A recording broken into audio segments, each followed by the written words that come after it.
முடியாது. அவர்களும் பதில் சொல்லி ஆக வேண்டும். சோ திமுகவின் நெருக்கடிகளை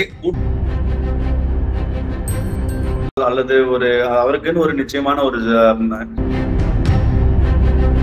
நீ பெரியவனா நான் பெரியவனா நீ சின்னவனா நான் சின்னவனா என்னால ஆச்சா உன்னால ஆச்சா வேண்டும். அப்படி இல்லைன்னா இந்த மாதிரியான கம்யூனிஸ்டுகள்லாம் வெறும் பேப்பர் கட்சிகளாக மாறிவிடும் என்ற ஒரு பார்வையும் மக்கள் வைக்க கூடும். இருந்தாலும் ஓரளவுக்கு ஒரு ஓட்டு நிச்சயமாக யாரையும் ஹெல்ப் பண்ணாது. ஈகோ வந்து நம்மளை ஹெல்ப்பே பண்ணாது. ஒன் வாய்ஸ் வீடியோஸை லைக் பண்ணுங்க, ஷேர் பண்ணுங்க, சப்ஸ்கிரைப் பண்ணுங்க and மறந்துடாம பெல் பட்டனை பிரஸ் பண்ணுங்க. அன்பு ஒன் வாய்ஸ் தமிழ் நேயர்களுக்கு வணக்கம். நம்முடன் இன்று இணைந்திருப்பவர் ஊடகவியலாளர் அவர் திரு ஸ்ரீராம் சார் அவர்கள். சார் வணக்கம் சார், உங்களை வரவேற்பது. அந்த திமுக கூட்டணியில நீங்க சொன்னீங்க கூட்டணி கட்சிகள் ஒரு நெருக்கடியை தர ஆரம்பித்திருக்காங்க அப்படின்ட்டு. உதாரணமா மார்க்சிஸ்ட் சொல்றாரு கூட்டணி இல்லைன்னா திமுகவே வெற்றி பெறுவது கடினம் அப்படிங்கிற ஒரு வார்த்தையை சொல்றாரு. எங்களுக்கு போன முறை கொடுத்த மாதிரி சீட்டு பட்டாது, இந்த முறை அதிகம் வேணுங்கிறாங்க. இது வந்து எதனாலன்னு நினைக்கிறீங்க? ஒரு கொள்கை பிடிப்புல ஏற்பட்ட உரசலா, இல்லைன்னா திமுக வந்து கொடுத்த வாக்குறுதி நிறைவேற்றலன்னு கூட்டணி கட்சிகள் கொதித்து போயிருக்காங்களா, இல்ல மக்கள் மேல அதிருப்தி இருக்குன்னு கூட்டணி கட்சிகள் புரிஞ்சிருக்காங்களா, இல்லைன்னா தாங்கிட்ட இருக்கிற சீட்டு இன்னும் ஒரு 2 or 4 அதிகப்படுத்துறதுக்காக இவ்வளவு ஒரு இதுல 2 விஷயம் பார்க்கலாம். ஒண்ணு வந்து அதிமுக பிஜேபி ஒன்னா சேராதுன்னு இருந்த போது இவர்களுக்கு அங்க வந்து ஒரு ஸ்ட்ராங் பொசிஷன் கிடையாது. ஏன்னா அதிமுக பாஜக ஒன்றாக சேரவில்லை என்றால் திமுக என்பது வெற்றி பெறும் என்பது எளிது.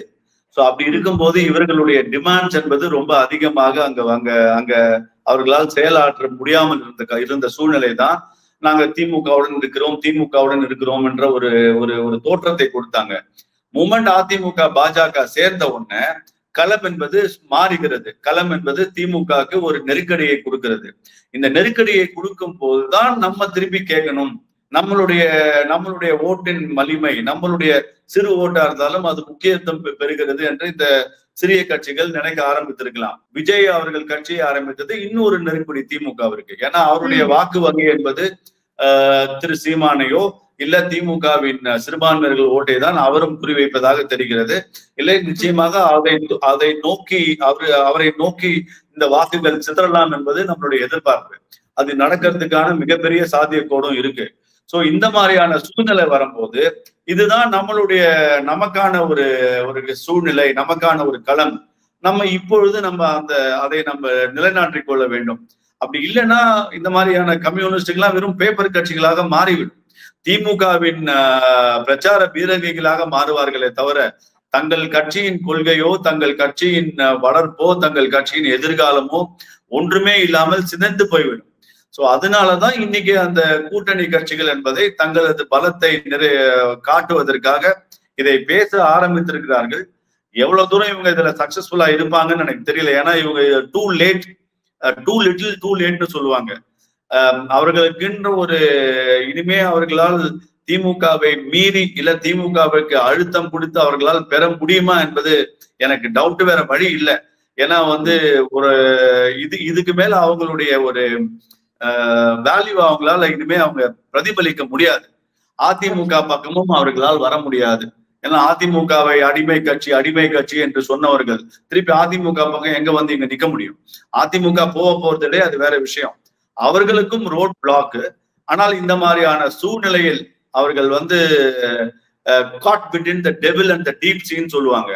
திமுகவில் இருக்கும் கூட்டணி கட்சிகளுக்கு எதிர்காலம் என்பது ஒரு மிகப்பெரிய நெருக்கடியாக இருக்க போகிறது. ஏனால் திமுகவின் எல்லா பழிச்சொல்லும், திமுக மேல் இருக்கும் அனைத்து பழிச்சொல்லும் கூட்டணி கட்சிகள் மேலும் இருக்கும். கூட்டணி கட்சிகள் அது நாங்கள் இல்லை திமுக என்று சொல்லி தப்பிக்க முடியாது. அவர்களும் பதில் சொல்லி ஆக வேண்டும். சோ திமுகவின் நெருக்கடிகளை கூட்டணி கட்சிகளும் சந்திக்க வேண்டிய கட்டாயம். ஆகையினால் அவர்களுடைய எதிர்காலம் என்பது இன்னொரு ஒரு சேலஞ்சிங்கா தான் இருக்கும் என்பது என்னுடைய பார்வையாக இருக்கிறது. நீங்க பேசும்போது தாவேகா கட்சி விஜயை பத்தி சொன்னீங்க. அவருக்கு ஒரு தலைவரா இருக்காரு, பாக்குறோம். அவருடைய அறிக்கைகள் எல்லாம் நம்ம பாக்குறோம். கொள்கை என்ன, கொள்கை பாக்குறோம். பெரிய மாற்றம் எல்லா தொகுதிகளும் 1000க்கு மேற்பட்ட 5000க்கு அவர் ஒரு வாக்கு வாங்குவாருங்கிற மாதிரியான ஒரு பார்வை இருக்கு. இதை பற்றி உங்கள் பார்வை என்ன? இது உண்மையா இல்ல இவங்களா செட்டிங் பண்ணி கொடுக்குற ரிப்போர்ட்டா? யாருக்கு எனக்கு கொஞ்சம் கேட்காம போயிருச்சு, கொஞ்சம் ஒரு வாட்டி சொல்லுங்களேன். அதாவது விஜய் அவர்கள் பரவலாக 234 தொகுதிகளிலுமே தனித்து நின்றாலே 1000க்கு மேல் 5000க்குள் கண்டிப்பாக வாக்குகளை வாங்குவாரு. சில இடத்துல 5000த்தையும் தாண்டலாம் இந்த வாக்கு எண்ணிக்கை அப்படிங்கிறாங்க. நிச்சயமாக அவருக்கான ஒரு அந்த ஓட் பெர்சன்டேஜ் ஓரளவுக்கு நிச்சயமாக, அதுவும் புது விஜயம்ன்றது ஒரு ஒரு ஒரு புது இளைஞர்களால் அல்லது அவருக்குன்னு ஒரு நிச்சயமான ஒரு பேஸ் இருக்கு. ஸோ ஓட் பெர்சன்டேஜ்ன்றது அவர் ஒரு தொகுதியிலும் ஒரு கணிசமான ஓட்டை வாங்கக்கூடிய ஒரு சுச்சுவேஷன் தான் இருக்கா. அப்படி அந்த யாருடைய ஓட்டு என்பதுதான் முக்கியம். அது திமுகவின் ஓட்டா இல்லை நாம் தமிழரின் ஓட்டா என்பதை நம்ம பொறுத்திருந்து பார்க்கணும். இல்ல திமுக அதாவது சிறுபான்மையர்கள் அவர்களின் ஓட்டா நம்ம பொறுத்திருந்து பார்க்கணும். ஆனா நிச்சயமாக ஒரு கணிசமான ஓட்டு ஃபர்ஸ்ட் எலெக்ஷனுக்கு வாங்குவார் என்பதுதான் என்னுடைய பார்வை. மேம் சார், நீங்க எப்பவுமே ஒரு பொதுவா ஒரு நலிவடைஞ்ச கட்சியதான் ஓட்டதான் அடுத்து புதுசா அவரை கட்சி சாப்பிட்டு வளருவாங்க அப்படின்னு சொல்லுவாங்க யூஸ்வலா. அப்படி பார்த்தா இப்ப வீக்கரா இருக்கிறது அதிமுக தானே. அதிமுகவின் தலைவராக இருக்க வேண்டிய ஜெயலலிதா அவங்க மறைந்த பிறகு தொடர்ந்து தோல்வியை தழுவி வரும் அதிமுக. சோ அப்ப அதிமுகவோட வாக்குகள் எல்லாம் அதிகம் குறி வைப்பாரோ விஜய்? இல்ல, எனக்கு என்னன்னா அதிமுகவின் வாக்குகள் விஜய்க்கு போறதுக்கு அவ்வளவுலாம் எனக்கு, ஏன்னா அதிமுகவின் வாக்கு என்பது அந்த கட்சியோட வாக்கை அவ்வளவு சீக்கிரம் யாரும் நெருங்க முடியாதுமா. வாக்கு சதவீதம் குறைந்திருக்கலாம், ஆனால் ரொம்ப மிகப்பெரிய வாக்கு சரிவு எல்லாம் அவர்களுக்கு ஏற்படுமா என்பதுல நான் நிச்சயமாக உடன்படல. எனக்கு என்ன ஒரே ஒரு பார்வை மக்கள் கிட்ட இருக்கலாம். திரு கமலஹாசன் அவர்கள் என்ன சொல்லி கட்சி ஆரம்பிச்சாருன்னு நம்ம எல்லாருக்கும் தெரியும். டிவி எல்லாம் உடைச்சு திருப்பி குடும்ப ஆட்சியா அந்த ஆட்சியா இந்த ஆட்சியான்லாம் என்னென்னமோ பல விஷயத்த இதே திமுகவை எப்படிலாம் திட்டி ஆரம்பிச்ச கட்சி ஒரு ஓட்டு சதவீதம் வாங்கியதோ அந்த பார்வை விஜய் மேலும் இருக்குமா என்பதை மக்கள் நமக்கு நிரூபிக்க போறாங்க. சோ ஏன்னா அது ஒரு மிகப்பெரிய ஏமாற்றம். கமலஹாசன் என்பவர் ஒரு மிகப்பெரிய ஏமாற்றத்தை மக்களுக்கு கொடுத்தார். திமுக வேண்டாம் என்று சொன்னதற்காக வாங்கிய வாக்குகள் எல்லாம் திருப்பி அதே திமுகவுடன் கைகோர்த்து இன்னைக்கு ராஜ்யசபால MP ஆறுதுன்னு சொன்னா, யாரை கை கழுவி விட்டீர்கள், யாரை கழுவித்தீர்கள்?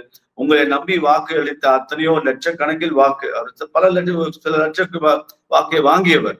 சோ அந்த மக்களை நீங்கள் கிட்டத்தட்ட ஏமாற்றியதற்கு தான் சமானம்.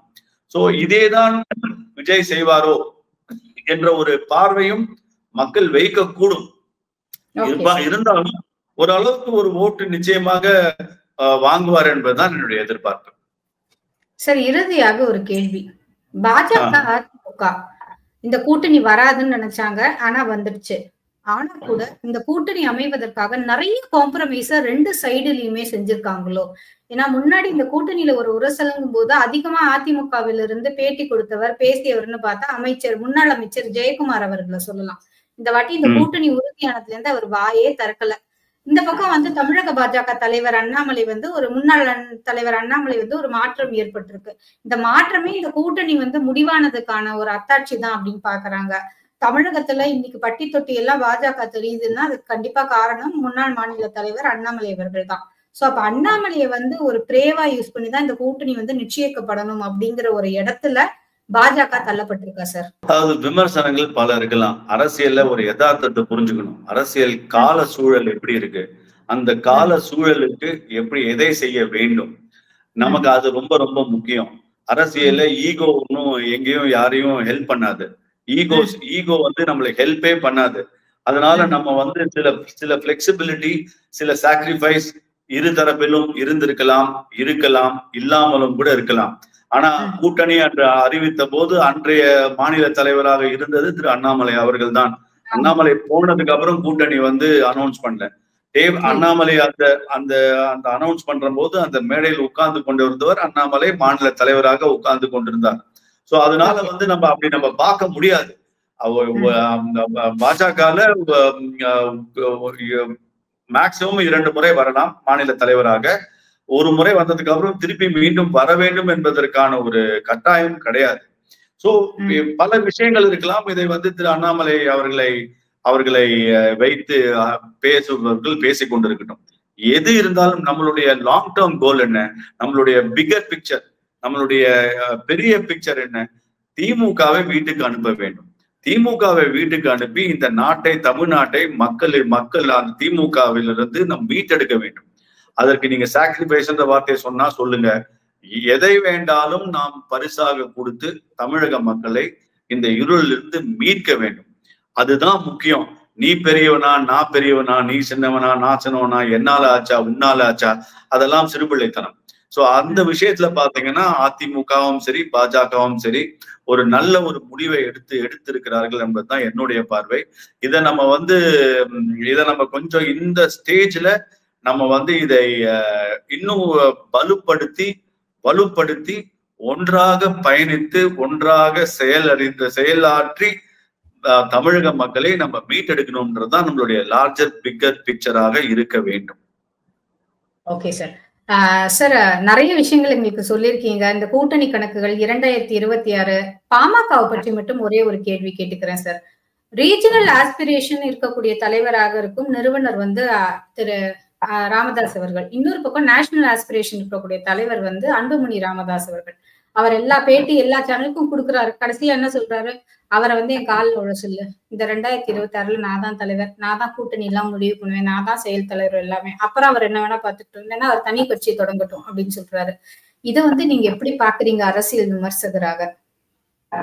இல்ல, இது ஒரு கட்சிக்குள் நடக்கும் ஒரு விஷயம். நிச்சயமாக அது கொஞ்சம் நமக்கு அது ஒரு டிஸ்கம்ஃபர்ட் தருது. ஏன்னா பாமக வேற ஏதாவது உள்ளர்த்தம் இருக்கா சார்? அது என்ன 2026 தேர்தல் கணக்கு, அதுக்கு வரைக்கும் நான் தான் தலைவர். அவர் இந்த 2026 ரொம்ப ஸ்ட்ராங்கா சொல்றாரு. இந்த இடத்துல நான் தான் எல்லாமே டிசைட் பண்ணுவேங்கிறாரு.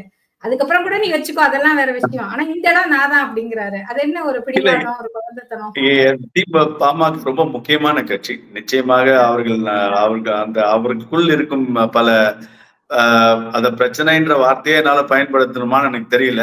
அவர்களுக்குள்ள சில கருத்து வேறுபாடுகளை அவர்கள் நிச்சயமாக சரி செய்து கொள்வார்கள். பாமக ஒரு மிக மிக ஒரு முக்கியமான கட்சிமா. திரு அன்புமணி ராமதாஸ் ஒரு ஒரு ஒரு டைனாமிக் லீடர், ஒரு டைனாமிக் ஸ்டேட்ஸ்மேன் ஃப்ரம் தமிழ்நாடு. நம்ம என்டிஏ கூட்டணியில் இருப்பது என்பது ரொம்ப ரொம்ப ஒரு முக்கியத்துவம். நிச்சயமாக பாமக தங்களது பிரச்சனைகளை அவர்கள் சரி செய்து கொள்வார்கள். என்டிஏவில் அவர்கள் நிச்சயமாக ஒரு மிகப்பெரிய பணியை ஆற்றுவார்கள் என்பதுதான் என்னுடைய பார்வை. ஓகே சார், ரொம்ப நன்றி சார். இத்துணை நேரமும் அழகாகவும் தெளிவாகவும் நிறைய விஷயங்களை வெற்றி கூட்டணியில எல்லாரும் எப்படி இருக்காங்க, பாஜக எதிர்ப்பு மட்டும்தான் ஒரே கொள்கை அப்படிங்கிற முயற்சியில இருக்காங்க. அது மாதிரிதான் இந்த என்டிஏ கூட்டணிக்கு ஒரே ஒரு கொள்கை தான்ப்பா, அது திமுக வீட்டுக்கு அனுப்புறதுதான் 2026. அதை தாண்டி வேற எந்த சிந்தனையுமே எங்களுக்கு கிடையாது. அதுக்காக நீங்க சாக்ரிஃபைஸ்ன்னு சொல்வீங்களா, என்ன வேணாலும் சொல்லிக்கோங்க, இந்த ஒரு கோல் அச்சீவ் பண்றதுதான் என்டிஏவோட நோக்கம். அதை நோக்கி ரொம்ப அழகா செயல்பட்டு இருக்காங்க. இனி வரும் காலங்கள்ல மக்கள் முன்னாடி அவங்க போய் நிப்பாங்க. இதற்கான பதில் பேலட் பாக்ஸ்ல உங்களுக்கு விடையாக கிடைக்கும் அப்படின்னு சொல்லியிருக்கீங்க. பொறுத்திருந்து பேசுவோம் சார். 2026 தேர்தல் களங்கள், நிலவரங்கள், கட்சிகள், மாறுதல்கள், நிறைய விஷயங்களை பேசலாம் சார். நன்றி, வணக்கம். Thank you sir. நன்றி, வணக்கம். நேயர்களுக்கும் உங்களுக்கும் நன்றி. ஆன் வாய்ஸ் வீடியோஸை லைக் பண்ணுங்க, ஷேர் பண்ணுங்க, சப்ஸ்கிரைப் பண்ணுங்க, அண்ட் மறந்துடாம பெல் பட்டனை பிரஸ் பண்ணுங்க.